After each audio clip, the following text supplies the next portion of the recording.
मार्गदाते, भारताचे भाग्य विधाते, या देशाचे भविष्य निर्माते परमपूज्य डॉक्टर बाबासाहेब आंबेडकर, महात्माजी फुले, छत्रपती शाहू महाराज, रयतेचे राजे छत्रपती शिवाजी महाराज, अण्णाभाऊ साठे, समस्त महापुरुषांना अभिवादन करतो।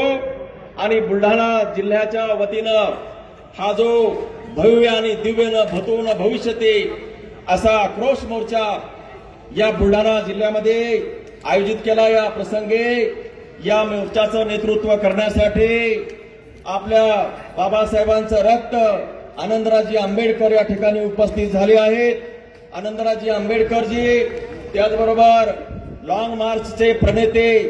आता जरा सर तुमचं भाषण ऐकल्यावर आवाज कातर झाल्यानंतर मनात चर झालं। लॉंग मार्चचे प्रणेते परंतु अजूनही तरुणाईला लाजवणारा हा आपला बुलंद आवाज प्राध्यापक जोगेंद्र कवाडे साहेब, आताच भाषण करून गेलेले माजी समाज कल्याण मंत्री चंद्रकांत हंडोरे साहेब, त्याचबरोबर भानुदास विसावेजी, अमन आंबेडकरजी, दीपक केदारे साहेब, प्रदीप आंबोरेजी, सोपानराव देबाजे, भाई सुखदानेजी, दिलीपराव जाधव, भाई यशांत वानखेडेजी, उमरे साहेब, या विचारपीठावरती समस्त मान्यवर मंडळी बसलेली आहे। सर्व मान्यवर हा कार्यक्रम यशस्वी करण्यासाठी मला त्यांचं नाव घेतलं पाहिजे। मी जर नाव घेतलं नाही तर त्यांच्यावर अन्याय होणार आहे आणि म्हणून हा जो कार्यक्रम, भव्य दिव्य कार्यक्रम ज्यांनी या ठिकाणी आयोजित केला, असे या बुलढाणा जिल्हा आयोजन समितीचे कुणाल पैठणकर, निलेश गायकवाड, अमोलजी, आशिष खरात, वैशाली ठाकरे मॅडम, आमचे मित्र डी.आर. माळी, विनोद इंगळे, प्रतीक जाधवजी, इंजिनियर विजय मोरे, त्याचबरोबर थोडासा सुसंवाद बिघडला होता, तो व्यवस्थित करण्याचं काम मी स्वतः या ठिकाणी येऊन केलं। त्याला ज्यांनी साथ दिली असे सुमित सरदार, प्रदीप आंबोरे, इंगळेजी, बाबासाहेब जाधव, सर्व ज्यांची नावं मी घेतली नाही असे सगळे उपस्थित जे काही आमचे बुलढाणा जिल्ह्याचे ही जी काही सरसेनानी, सर्व सेनापती मंडळी, तुमचं मी मनापासून अभिनंदन करतो। हा जो कार्यक्रम तुम्ही आपला सगळ्यांना दिला आणि ही जी ऐक्याची अभेद ताकद आपण उभी केली त्याबद्दल तुम्हाला मी अभिनंदन करतो तुमचं। त्याचबरोबर मेकर, लोणार, सिंदखेड राजा, देऊळगाव राजा या भागातून आलेले कार्यकर्ते खूप साऱ्या 200-300 गाड्या घेऊन या ठिकाणी आले। महिला यामध्ये खूप मोठ्या प्रमाणामध्ये सहभागी झाल्या।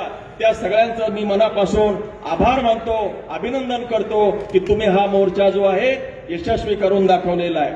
बंधूंनो, बाबासाहेब आंबेडकरांनी हा जो हजारो वर्ष ज्यांच्यावरती अन्याय झाला, अत्याचार झाला, आपल्या हजारो शेकडो पिढ्या बर्बाद झाल्या, अशा शेकडो पिढ्या ज्यांच्या बर्बाद झाल्या, अशा 59 जातींना एकत्र करून अनुसूचित जातीच्या माध्यमातून संविधानानं घटनात्मक संरक्षण दिलेलं आहे।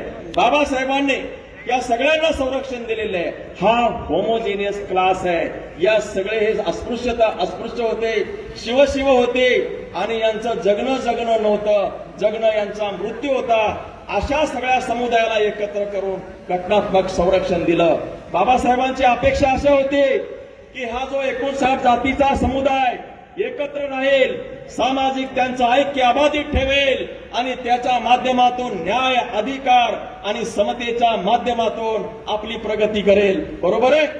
आपला समतेचा लढा, आपला या सामाजिक समतेचा लढा अद्याप संपलेला नाही।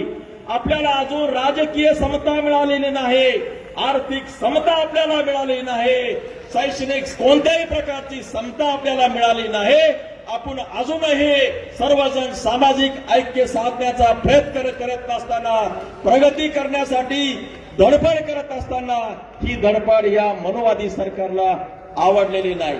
हे जे बाबासाहेबांनी घटनात्मक संरक्षण दिलेलं, सगळे ज्या समदुःखी असलेले जे काही 59 जातीचे प्रवर्ग आहेत त्या सगळ्यांचं सामाजिक ऐक्य, त्याला सुरुंग लावण्याचं काम, त्याला नख लावण्याचं काम फडणवीस सरकार करत आहे। आणि म्हणून या सरकारला आपल्याला रोखायचं आहे।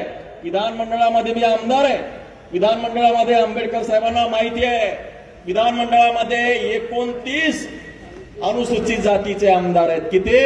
29।